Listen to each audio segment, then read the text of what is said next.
Baiklah, sebelumnya saya Gangga akan mewawancarai Bu Ayu sebagai narasumber saya.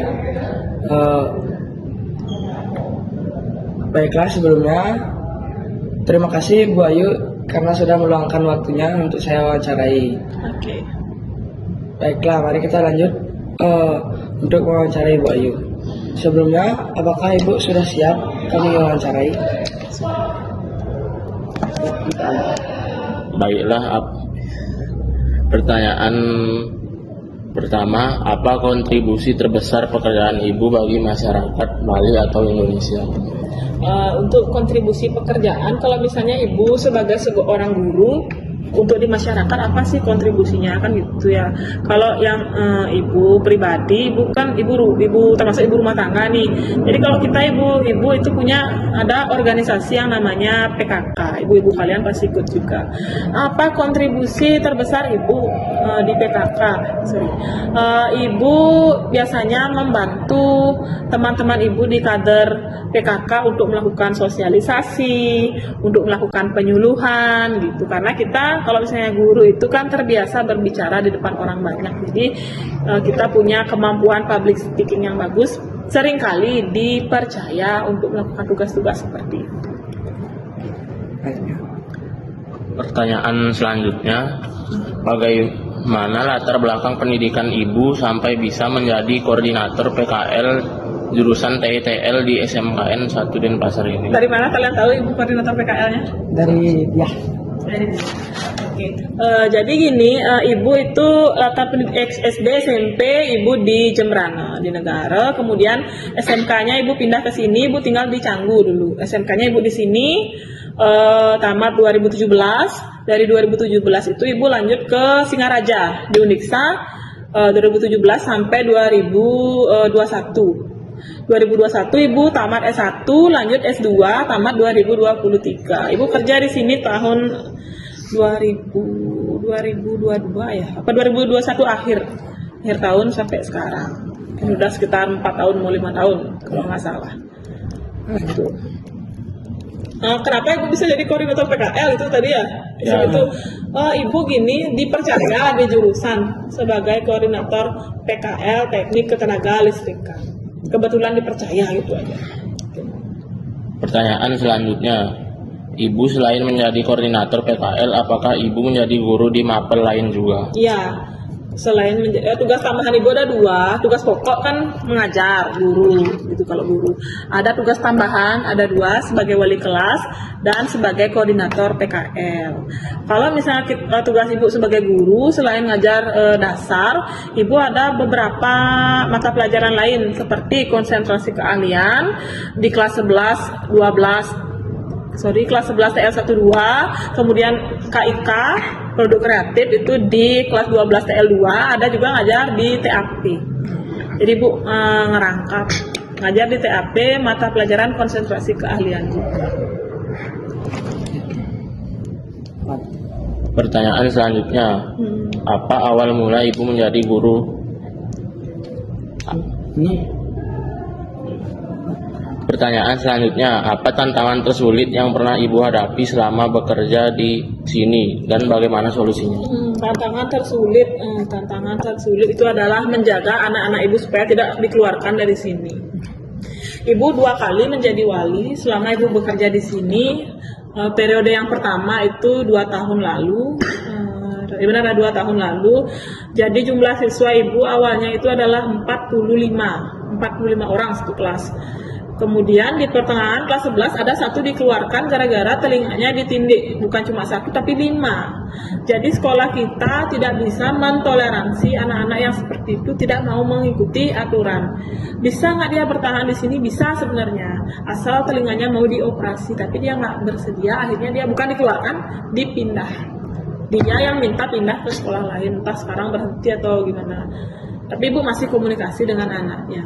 Mungkin dia kejar paket atau gimana. Karena kalau kelas 11 kamu pindah, otomatis kamu cuma bisa pindah kemana biar bisa lanjut. Bisa pindah ke Singaraja, ke selatan, dan ke Pegri. Nah, rekayasa lagi 1 yang ada jurusan listriknya. Kalau kamu mau pindahnya ke SMA, kamu ngulang lagi. Itu susah menjaga anak-anak supaya tidak dikeluarkan. Itu tantangan tersulit bagi ibu. Jadi makanya sekarang ibu jadi wali yang kedua, ibu tidak mau mengulangi hal yang seperti itu. Ibu selalu tekankan ke anak-anak ibu supaya disiplin dan mengikuti peraturan.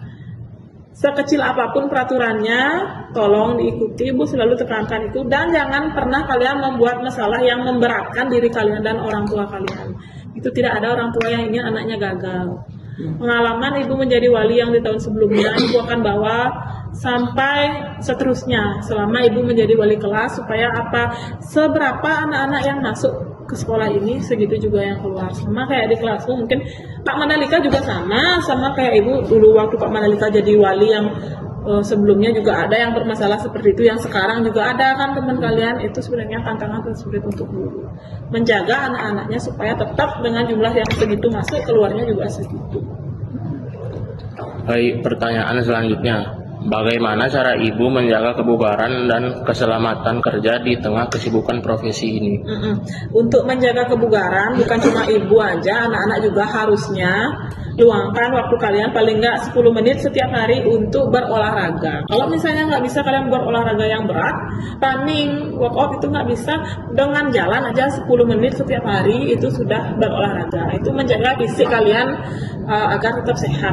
Kalau misalnya tubuh kita kurang berolahraga, itu tidak baik. Ketika kamu pagi-pagi itu sudah mengantuk, itu kurang olahraga, kelebihan gula. Kalau pagi-pagi kita fresh, semangat, tubuh kita cukup nutrisi. Itu pentingnya olahraga. Kemudian di sekolah, guru-guru itu ada program Jumat Sehat. Jadi setiap hari Jumat, guru-guru sekolah jam 6, setengah 7, olahraga, senam bersama, semua di lapangan. Sampai jam 7, kita bersih-bersih, 7.20 mulai mengajar.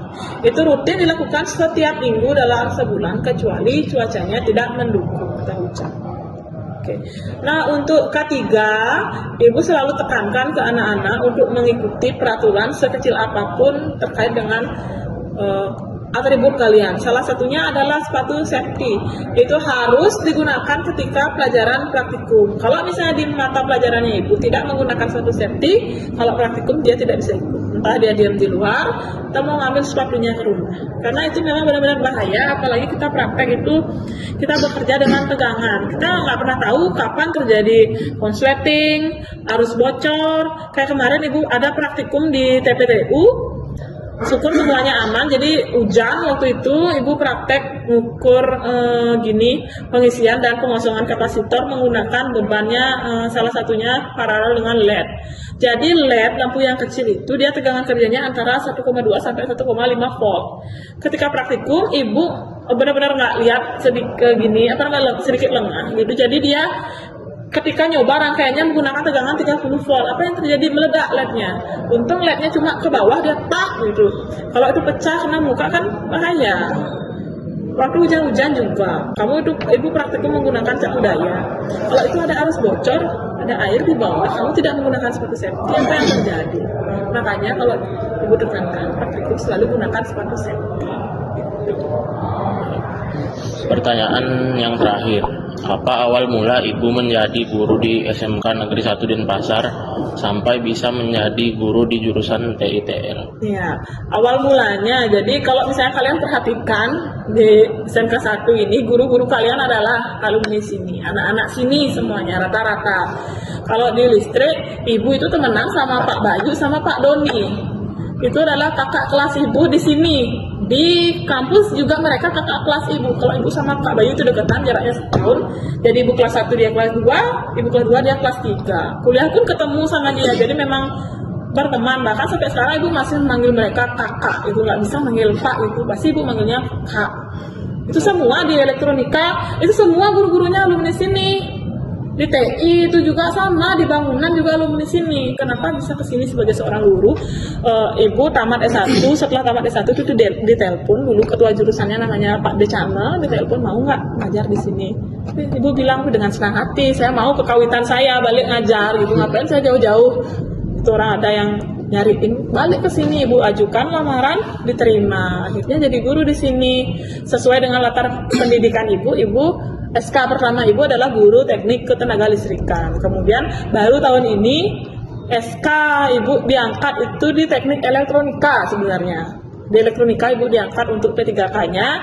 Cuma karena sertifikasi ibu ketenaga listrikan, ibu tetap ngajar di listrik, ambil jam sedikit di elektronika. Gitu. Oke, cukup? Cukup. Baik, terima kasih atas waktunya. Kita cukupkan sampai di sini. Oke, terima kasih. Terima kasih.